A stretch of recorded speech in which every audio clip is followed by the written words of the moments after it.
La ciudad de Bogotá es la capital de la República de Colombia. Se encuentra en el centro del país, a 2.600 metros de altura, en el borde oriental de la sabana, en la altiplanicie más alta de los Andes colombianos. Cuenta con una superficie de más de 30.000 hectáreas y una población cercana a los 7 millones de habitantes. Incluyendo el área suburbana, llega casi a las 50.000 hectáreas y a los 9 millones de habitantes. En las últimas décadas, Bogotá transformó su espacio público. Creó una importante red de transporte, ciclovías y ciclorrutas, y construyó las alamedas que vinculan bibliotecas y colegios públicos diseminados estratégicamente por los barrios.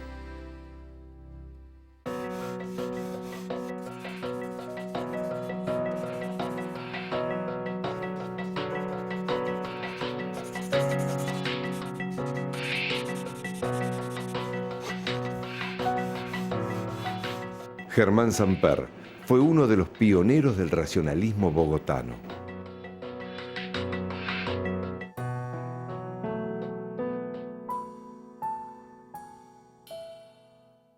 Es muy curioso, no sé si la gente lo ha caído en cuenta, que la mayor parte de las capitales están en las costas, en Brasil, en Argentina, en Uruguay.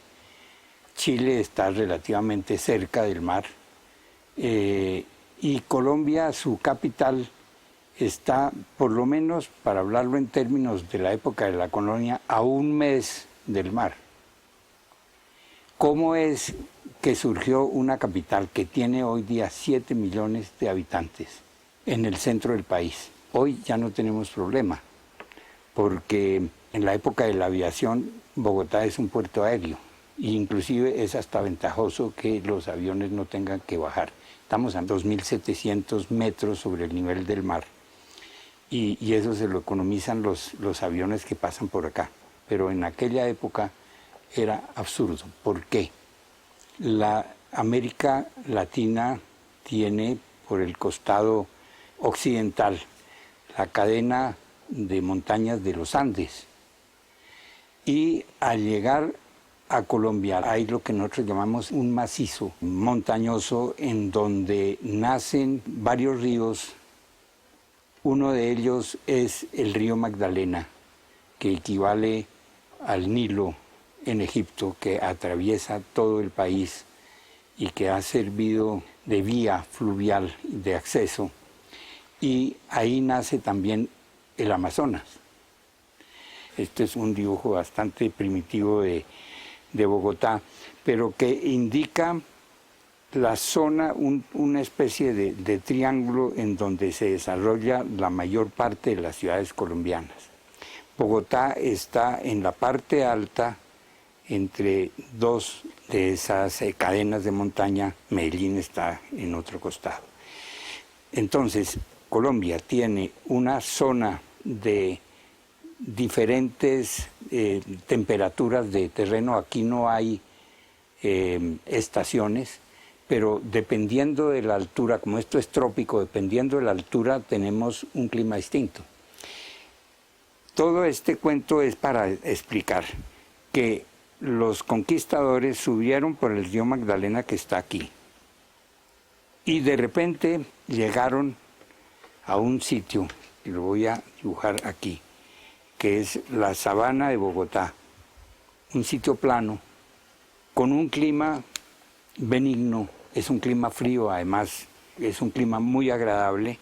Esa sabana de Bogotá es algo así, que tiene aquí montañas, aquí las montañas, aquí también hay una cadena de montañas y una cosa muy curiosa es que 3 expedicionarios españoles llegaron a esa sabana por distintos sitios más o menos en la misma época. Ellos andaban, entre otras cosas, detrás de lo que hemos llamado el Dorado. Se llama la leyenda del Dorado. Es que ellos, los españoles, descubrieron que los indígenas tenían una gran riqueza en oro y andaban detrás de esa riqueza. En ese momento resolvieron al pie de las montañas, recostada a las montañas, fundar la ciudad de Bogotá.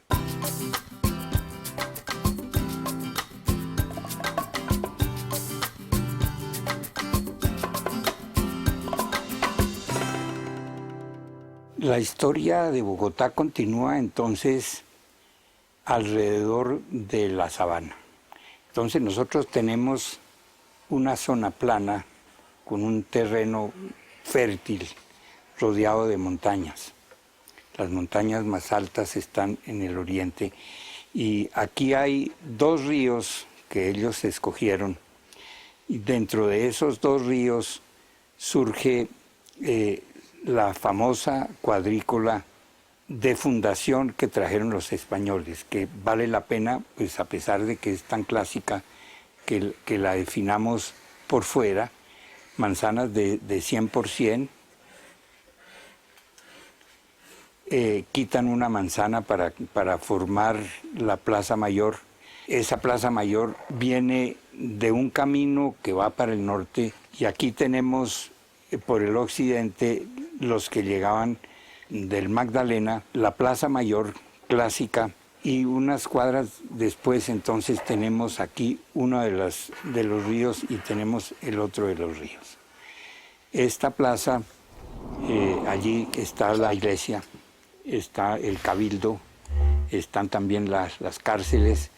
Yo aprovecharía para decir que a través de su historia esa plaza ha ido evolucionando de una manera bien interesante y de las construcciones coloniales, al principio era el mercado, después lo volvieron un parque francés con rejas, después le pusieron unas fuentes y en la época contemporánea se hizo un concurso que ganó uno de nuestros mejores arquitectos, ya murió, Fernando Martínez, y propuso prácticamente regresar al tipo de piso que había tenido en la colonia, que es pues hoy día un piso en ladrillo y piedra. Le da realce a los edificios. Los edificios, pues la catedral se construyeron varias versiones de iglesia, lo mismo que la casa cural. Se hizo el Capitolio, que duró bastante, tuvo varios arquitectos, es un bellísimo edificio. Está el Palacio Municipal, que tuvo un edificio que se llamaba Las Galerías, que se incendiaron y entonces se construyó un edificio de estilo francés. Entonces, y posteriormente en uno de los costados donde había casas coloniales que eran más bien de comercio, se tumbaron para realizar allí otro edificio público que es el Palacio de Justicia. Ese Palacio de Justicia en un momento dado fue bombardeado en un acto de guerrilla que tomó el palacio y el ejército tuvo que bombardear prácticamente el edificio, que quedó inutilizado porque se incendió. Pero podemos decir, nosotros los colombianos yo creo que nos sentimos orgullosos con esa plaza. Está muy bien localizado, la estatua de Bolívar se cambió de posición, quedó frente al Capitolio, antes estaba frente a la catedral, cosa que nos parecía que el jefe, digamos, civil no debía tener de respaldo el edificio religioso.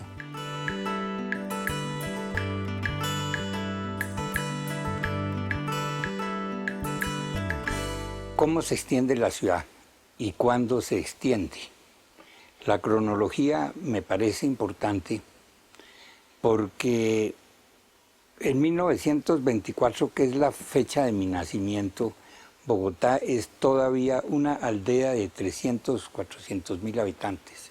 Cuando en 1950 yo regreso y comienzo a ejercer mi profesión, ya empieza a desarrollarse hacia el norte de la ciudad, suceden varios fenómenos. La clase, digamos, acomodada, ya se siente mal en las casas de patio coloniales. Ya ha surgido un nuevo patrón de vivienda que es la ciudad jardín, que nace en Inglaterra y se desarrolla de una manera total en los Estados Unidos.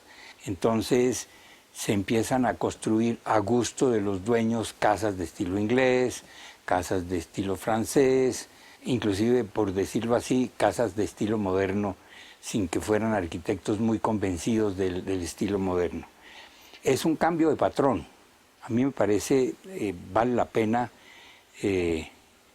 hacer énfasis en que el patrón urbano de la colonia es un patrón con casas de patios, casas pegadas unas a las otras, con calles muy bien conformadas. La arquitectura llega y forma un paramento y crea una continuidad en todas las construcciones, y el paso a los barrios modernos es todo lo contrario, son terrenos grandes en los cuales las viviendas son individuales y son de distintos estilos. Ese individualismo empieza a hacer carrera en toda la ciudad, y yo diría un poco en todo el mundo. Si nosotros, por ejemplo, pensamos en esos dos patrones, podemos hablar de ciudades como París, o ciudades europeas, o ciudades como los Estados Unidos. En una ciudad como París, la arquitectura es anónima prácticamente, construcciones residenciales que todas están basadas en la misma altura. Lo que cuenta en esas ciudades es el espacio entre las construcciones. El recuerdo que tiene uno de Europa son los nombres de las calles, la calle Rivoli, los Campos Elíseos, etcétera, etcétera. Si uno piensa en los Estados Unidos, allá se construyen edificios fuera pues de la ciudad jardín, en las zonas centrales, en lo que llaman las cities. Lo que cuentan son edificios altos que tienen nombres que son los que uno recuerda: el Chrysler Building, el Pan American Building. Son edificios que hacen propaganda a empresas y no tanto de calles. Nueva York tiene la nomenclatura de las calles de Nueva York, que es por números, entonces son un poco indeterminados, no tienen una entidad, digámoslo así. Eso pasa en nuestras ciudades, eso está pasando en nuestras ciudades, y yo llamo eso la manhattanización de las ciudades. Cada ciudad que se respete debe tener su pequeño Manhattan y su silueta, su skyline, como llaman ellos.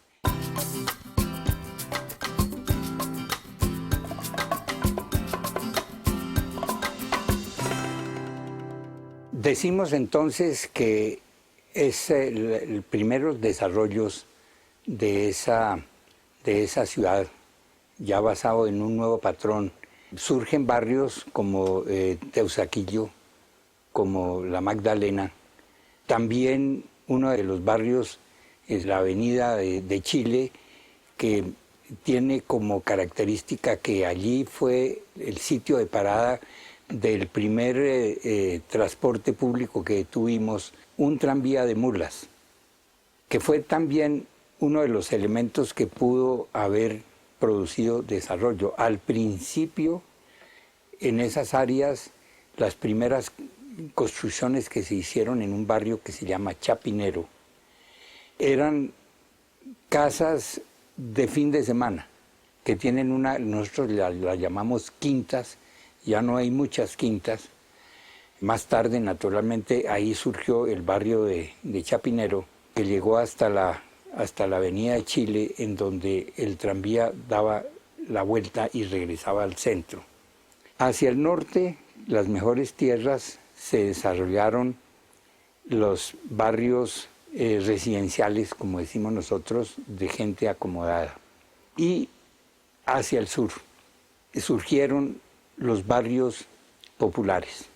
Entonces, tenemos que Bogotá, y voy a retomar este dibujo, Bogotá se va desarrollando al principio como una ciudad lineal, primero por la carrera séptima, que es la vía que conduce, las vías regionales, digámoslo así, por la vía que viene del Magdalena, que atraviesa la sabana, y alrededor de la cual esta vía empieza a haber una serie de pequeñas poblaciones que hoy día se están conurbando con Bogotá y Bogotá empieza a desarrollar vías en el sentido norte-sur y curiosamente con un cierto sentido de radioconcéntrico, que no se da radioconcéntrico totalmente en razón a que hay un límite tajante que son las montañas al oriente. Entonces se desarrolla hacia el norte, hacia el sur y hacia el occidente.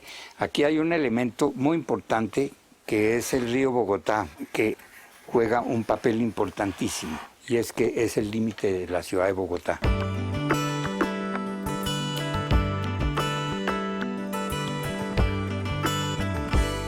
En el año 1950, la mitad del siglo, suceden varias cosas en esos años, un poquito antes, un poquito después. Primero, se expide por medio de una ley la propiedad horizontal. La otra es la aparición de lo que hemos llamado nosotros aquí el sistema UPAC, que es la creación de empresas de ahorro que le permiten hacer préstamos a los propietarios y que tiene la ventaja de que pues, se inundó de crédito la ciudad. Entonces, con esos dos instrumentos, en las zonas residenciales se pasa de los 2 pisos a los 5, a los 8, a los 10 pisos. Y en las zonas centrales, zonas más bien de tipo bancario, empiezan a surgir torres. Torres de 20 pisos, de 30 pisos. Y se empieza a formar la silueta típica de las ciudades latinoamericanas. Eso hace también que la ciudad que va creciendo ya no es una ciudad con un solo centro, porque el transporte toma demasiado tiempo para eso, y entonces empiezan a surgir en la ciudad distintos centros. La carrera séptima hacia el norte es la carrera en donde se enlazan esos distintos centros. Hay uno que se llama el Centro Internacional Calle 26, donde aparece la primera centralidad. Después la Avenida de Chile, antes un sitio residencial, es hoy día una zona de edificios, de oficinas, y sería el equivalente al Wall Street de Bogotá. En la calle 100 vuelve a aparecer otros, y poco a poco en la zona occidental y inclusive en la zona de barrios populares se han desarrollado sobre todo centros comerciales, y alrededor de los centros comerciales, valorizándose la tierra, surgen otras edificaciones.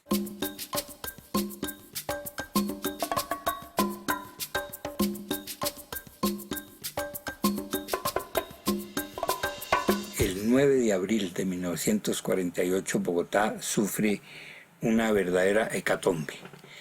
Asesinan a Jorge Eliezer Gaitán, que es un líder popular que va adquiriendo una cierta fuerza. Él trajo ideas nuevas, ideas sociales, y se volvió un verdadero líder. Pues lo asesinan al frente de su oficina en el centro de la ciudad, y una turba completamente desorganizada y desordenada incendia el centro. Hay saqueo, naturalmente, y hay desaparición de algunas obras que se perdieron de arquitectura, el Palacio Arzobispal, el Palacio de Justicia, y pues innumerable cantidad de casas de tipo colonial. Eso coincide con el deseo, es decir, esa es un poco la razón que tiene el alcalde de Bogotá de ese entonces de encargarle a Le Corbusier el plan piloto de la ciudad. Corbusier llega antes del 9 de abril. Cuando él viene acá, él ve la ciudad colonial intacta, y el contrato surge después de esa destrucción. Digamos, ese movimiento moderno rompe con el movimiento neoclásico, desde un punto de vista urbanístico, también rompe la ciudad, en el sentido que la propuesta de grandes edificios en zonas verdes son posibles, pero no hacen bien ciudad. Se hizo aquí un ejemplo de aplicación de las normas SIAM en un edificio, en un conjunto que se llama Centro Antonio Nariño, que es interesante. Están los edificios, todo en los primeros pisos es libre, tienen sus elementos comunes, tienen un supermercado, inclusive tienen una iglesia. Es interesante, pero pensamos nosotros, por lo menos pienso yo, que Bogotá no podría ser de esa manera.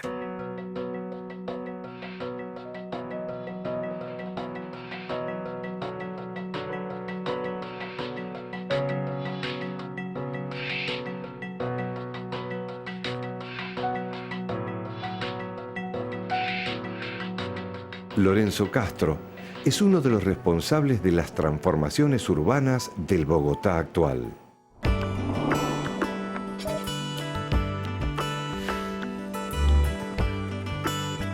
Este era el límite norte de la ciudad colonial. Vemos al fondo el Cerro de Monserrate, que es el cerro tutelar de Bogotá, y un vestigio de la ciudad colonial, que es la iglesia de San Diego. Este lugar se unía con el cerro a través de un parque, que era el Parque Centenario, que se une con el Parque de la Independencia. Y estos parques desaparecieron en los años 60 por la presión del progreso, y con toda la vialidad. La calle 26 dividió el centro del norte de la ciudad realmente.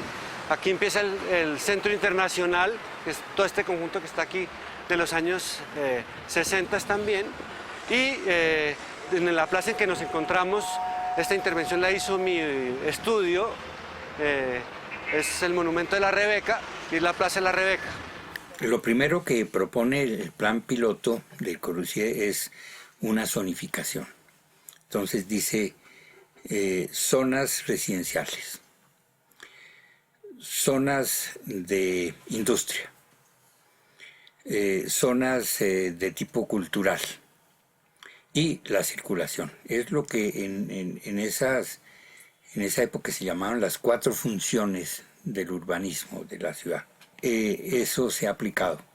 Y algo que me parece que fue pues un acierto y que se ha ido desarrollando bien fue el aprovechar las cuencas de los ríos para hacer parques lineales, que vinieron a hacerse en época muy reciente. Pero yo diría que el plan piloto de Le Corbusier se desactualizó muy rápidamente porque es que es lo mismo que si uno hace un vestido a la medida para un muchacho de 15 años y cuando ya ve un hombre de 25, pues es otro el cuerpo. Entonces, pues no funcionó por esa razón, porque el crecimiento de la ciudad de Bogotá es la segunda mitad del siglo pasado.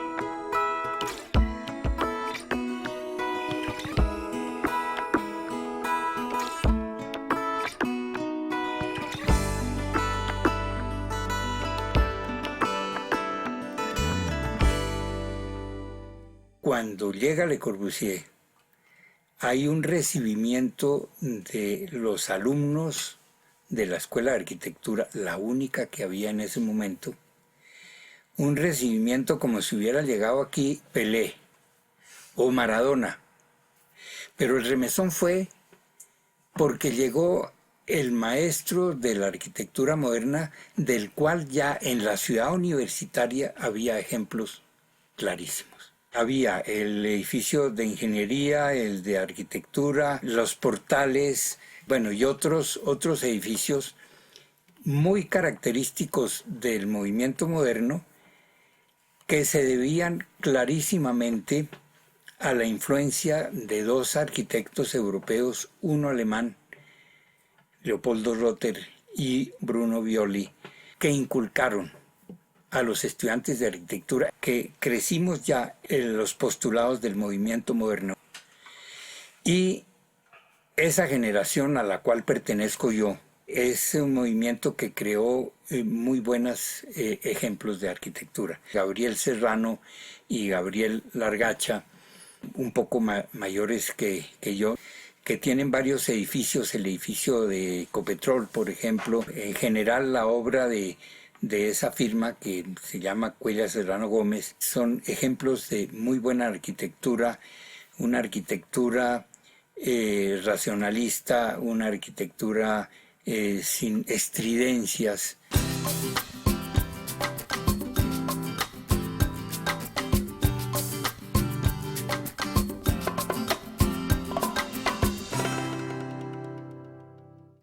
Entonces, hablando del movimiento racionalista, conviene mostrar como ejemplo lo que ha sucedido en el Parque de Santander. En el Parque de Santander, que originalmente fue, como es lógico, construido en el estilo de la época de la colonia, en donde de un costado hay 3 iglesias coloniales que se han mantenido y están en muy buen estado de conservación. Quedan otros 3 costados en donde siempre ha habido edificaciones de carácter privado. Y de ahí, por circunstancias especiales, se desarrollaron varios concursos, y en esos concursos la firma mía tuvo la suerte de ser ganadora. Está primero que todo el edificio para el Museo del Oro. Colombia tiene la colección de oro más fantástica que se pueda imaginar.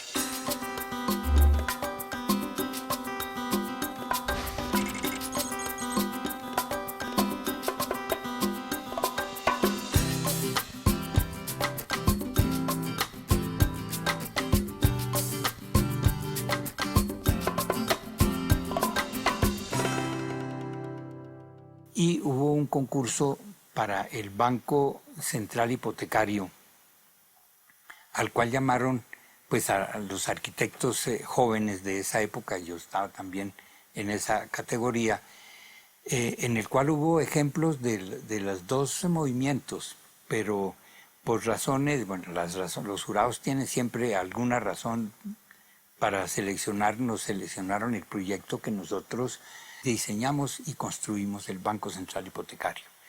Después viene un concurso de la empresa Avianca. Para mí, un concurso que parte en 2 la historia de la ciudad.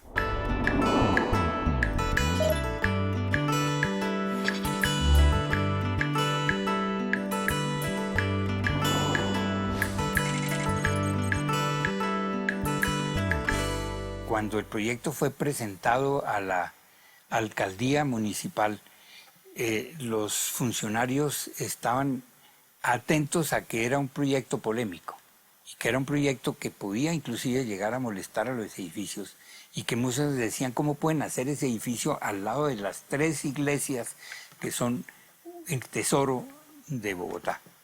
Toda clase de argumentos hubo de los colegas, de periodistas, de revistas, de todo. Y entonces se hizo un cabildo abierto. Que yo sepa, en la historia de la arquitectura colombiana no se ha hecho sino una vez cabildo abierto. O sea, definieron un área de influencia y llamaron a las personas, a los propietarios, para mostrarles el proyecto y decir, ¿ustedes están de acuerdo o no están de acuerdo con este proyecto? Estaba la iglesia, porque había 3 iglesias. Estaba el Banco de la República, o sea, el sector financiero. Había 2 clubes sociales, o sea, pues la alta aristocracia colombiana. Es decir, estaban representados todos los estamentos.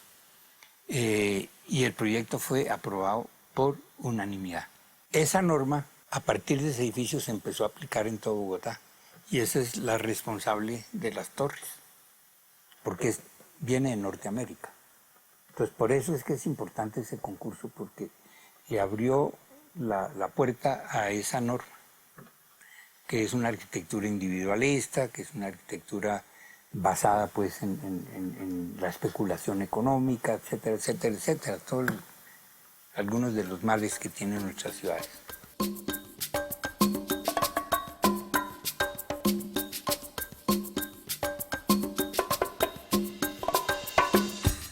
Llega un momento en que hay un cambio en la Facultad de Arquitectura, especialmente la Nacional, cuyo líder era Fernando Martínez Sanabria, que con Rogelio Salmona empiezan y con Guillermo Bermúdez empiezan a hacer unas búsquedas diferentes a lo que estaban haciendo las firmas. Los personajes más importantes de ese movimiento que se puede llamar orgánico, que busca caminos en el regionalismo, adaptarse al sitio, estar en el sitio, mimetizarse, digamos, con no hacer grandes contrastes. Ese grupo, los principales son Fernando Martínez Sanabria, de origen español, y especialísimamente Rogelio Salmona, que es un arquitecto que yo creo que todos los colombianos admiramos y respetamos por su capacidad de diseñador, por su constancia en el trabajo. Los proyectos de Salmona, los más importantes, yo creo que pues están uno en Cartagena, que es la Casa de Huéspedes. En Bogotá, la mayoría, está el Archivo Nacional. Hay un conjunto residencial en donde él vivía, que se llama Residencias El Parque.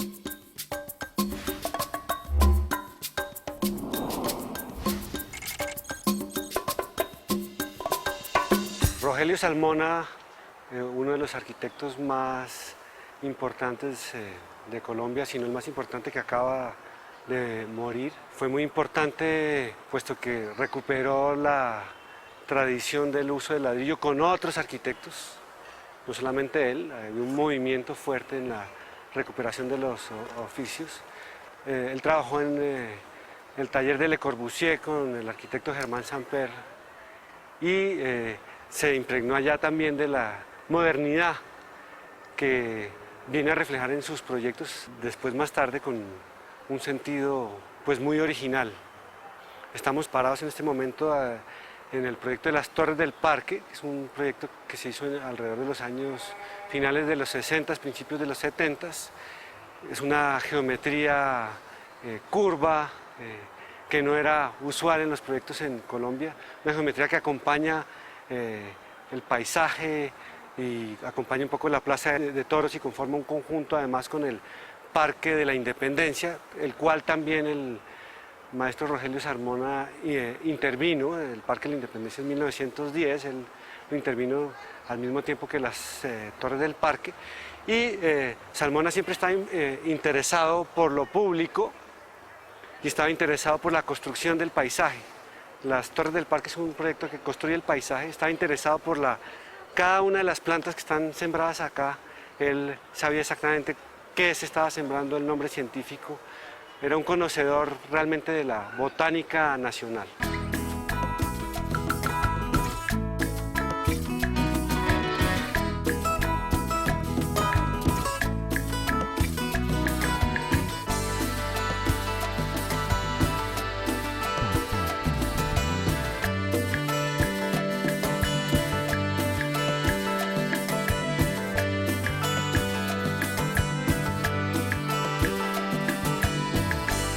La última obra de Salmona está en La Candelaria.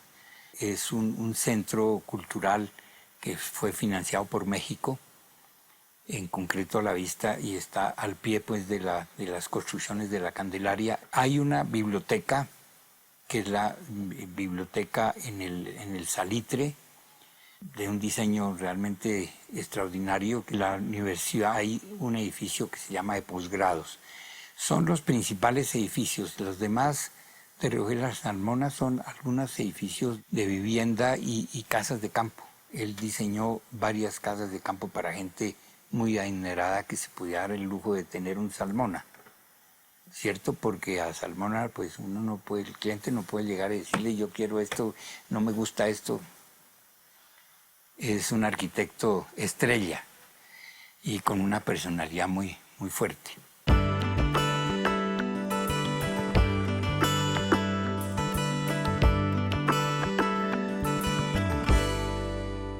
La última etapa de Bogotá, digamos que sean de los últimos 10 años o 15 años, es muy importante. Vale la pena resaltarla. Y entra un alcalde que se llama Peñalosa, Enrique Peñalosa, que es una persona que ha estudiado para la alcaldía durante muchos años. No es un alcalde improvisado, él es economista y conoce la ciudad como la palma de sus manos cuando ya tiene el poder y llega a la alcaldía. Curiosamente, le toca un periodo de 3 años, cuando aquí los periodos eran de 4, le tocan 3 años. Y las transformaciones de este alcalde son extraordinarias porque piensa como urbanista, piensa también como arquitecto, es un conocedor de los problemas de la ciudad. Entonces, realiza, uno no lo puede creer, una serie de obras que transforman la ciudad. Empecemos por el transporte. En el momento en que él toma posesión de la alcaldía, existía ya, estaba listo para la construcción de 1 metro. Estaban listos los estudios, solo tocaba los últimos aspectos de financiación y empezar a construir el metro.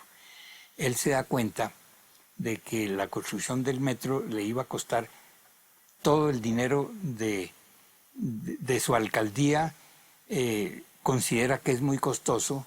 Se comentaban otras alternativas, una de ellas la de buses articulados que había funcionado y que ha funcionado muy bien en Curitiba, Brasil.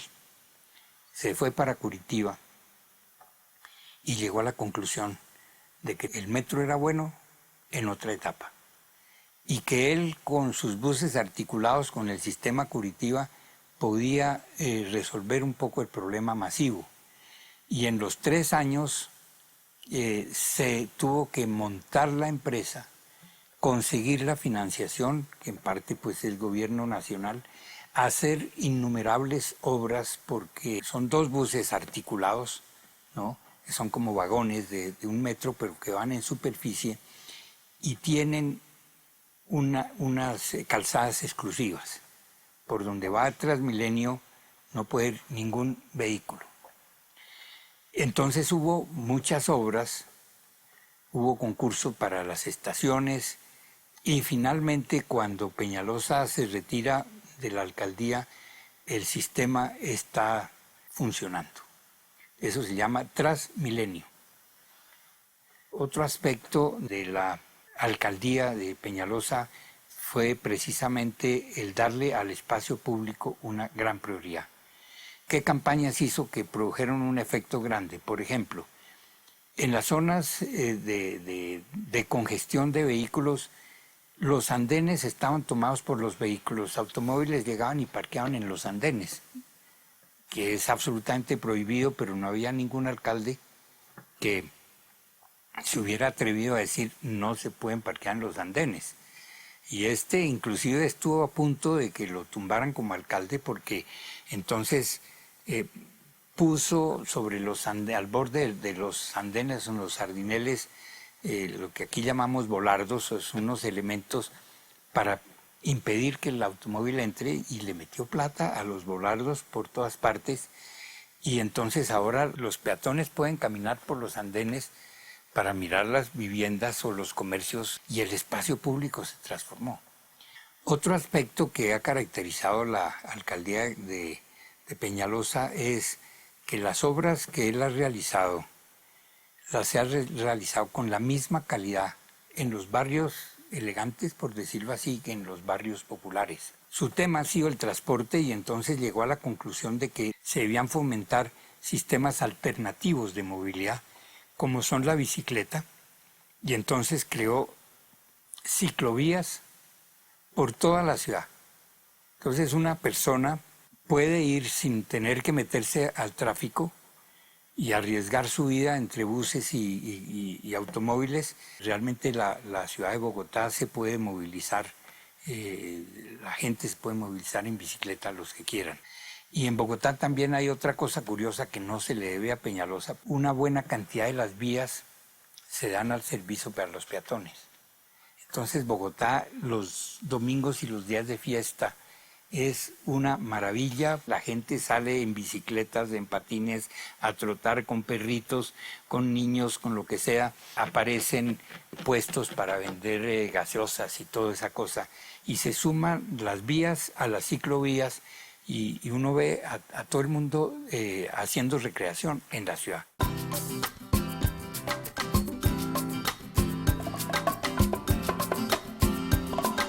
Estamos en la Alameda del Porvenir, que forma parte de una red planeada de 120 kilómetros. La idea de la red de Alamedas es hacer un cambio en la manera en que se construyen nuestras ciudades. Bogotá y las ciudades en Colombia, y creo que muchas en el mundo, se han construido a partir de una estructura vehicular, es infraestructura para los vehículos. Aquí se ha hecho un trazado de una estructura que es para los peatones y las bicicletas, que pretende generar una nueva estructura en donde la ciudad va a crecer a partir de ella. Esta Alameda tiene 21 kilómetros y, como ven, tiene ciclorruta y un ancho de 15 metros, en donde 8 están destinados a los peatones que la utilizan para ir de un lugar a otro. La biblioteca El Tintal está aquí al lado. Entonces esto también estructura todo el sistema de colegios, bibliotecas y lugares que eran inaccesibles, donde la gente se demoraba mucho en entrar y salir de su lugar de vivienda, lugares marginales de la ciudad. Toda esta estructura de alamedas viene a completar o a armar un tejido conjuntamente con la estructura ecológica principal, que es la relación que existe entre los cerros y los ríos y canales, desde el oriente hasta el río Bogotá en el occidente, todo el sistema hídrico de la ciudad.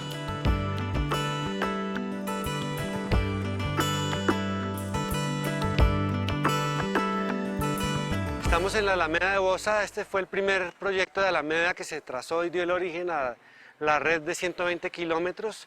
Estamos en el cruce con la Alameda del Porvenir. Este era un lugar absolutamente marginal y hoy es un lugar popular lleno de vida. No había un solo árbol y pues vemos todos los árboles que hay. Instalamos además una escultura arte público para todos. El arte público en general se instala en los centros de las ciudades, los centros formales. Esto es un pedazo de ciudad marginal y aparece Metrovivienda y algunos promotores de vivienda que desarrollan vivienda alrededor. Esto hizo que se disparara el lugar y germinara una actividad mucho más fuerte con tiendas y negocios. De casas de cartón y de lata se pasó a casas de material, pues que los barrios populares tienen ese encanto, que cuando se les da algo, germinan. Se hicieron entonces las alamedas, se hicieron cantidades de colegios a través de concursos. Anteriormente las construcciones escolares eran unas construcciones de segunda categoría, por decirlo así, economizando absolutamente todo para poder financiarlas con bajos costos. Y Peñalosa dijo, lo que es la biblioteca de un barrio tiene que ser la mejor edificación, y yo me consigo el dinero para hacer calidad en esos edificios. Se metió a hacer una red de bibliotecas. Hay una en el Salitre, que es una zona, un gran parque central de la ciudad, pero las otras dos están en los barrios populares. Se han convertido en sitios de confluencia de gente, porque esas bibliotecas no solamente son sitios de lectura, sino sitios, tienen otro tipo de recreaciones. Una fue diseñada por Rogelio, que es tal vez la más hermosa de todas.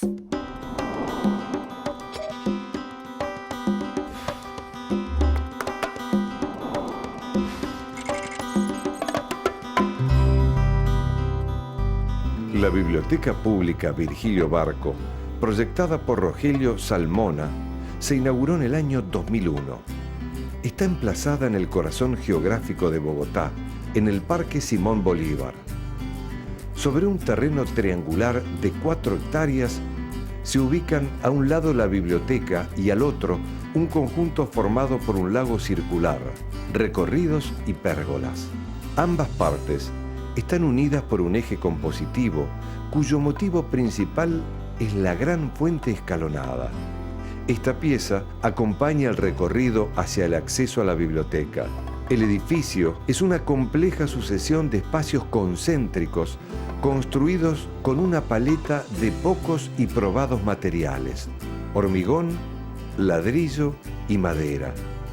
Los techos están cubiertos por baldosas cerámicas que evocan en sus dibujos las ánforas de la cultura precolombina quimbaya.